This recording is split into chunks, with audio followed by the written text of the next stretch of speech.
Selamun aleyküm. Bugün miladi 8 Nisan 2022 Cuma, Hicri 7 Ramazan 1443. Günün ayeti. Hiç şüphesiz benim velim kitabı indiren Allah'tır ve o salihlerin koruyuculuğunu, veliliğini yapıyor. Günün hadisi.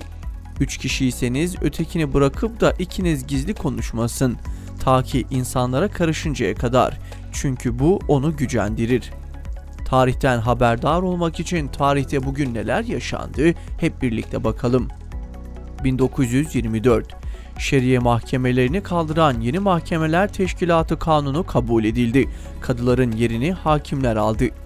1946 Milletler Cemiyeti son oturumunu yaptı. Bundan sonra örgütün adı Birleşmiş Milletler oldu. 1960 İstanbul'a yaklaşık 10 saat çamur yağdı. 1968 Orta Doğu Teknik Üniversitesi'nde öğrenciler rektörlük binasını işgal etti. 1970 Siyonist işgalciler Mısır'ı bombaladı. 76 Mısırlı çocuk hayatını kaybetti. 1975 Lübnan'da iç savaş başladı.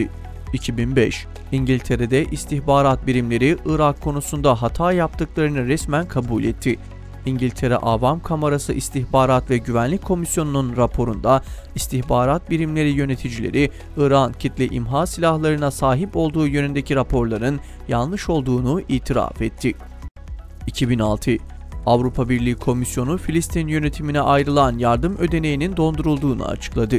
2009 Uluslararası Kızıl Haç Komitesi'nce yapılan açıklamada CIA'nin gizli deniz aşırı hapishanelerinde yapılan işkencelere sağlık personelinin de katıldığı ortaya çıktı.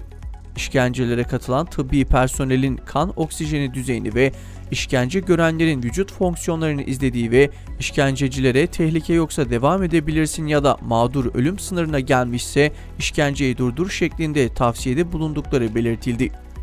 2016 Danıştay 8. Dairesi ortaöğretimde başörtüsü serbestisi getiren Milli Eğitim Bakanlığı yönetmeliğinin ilgili hükmünün iptali istemini oy birliğiyle reddetti.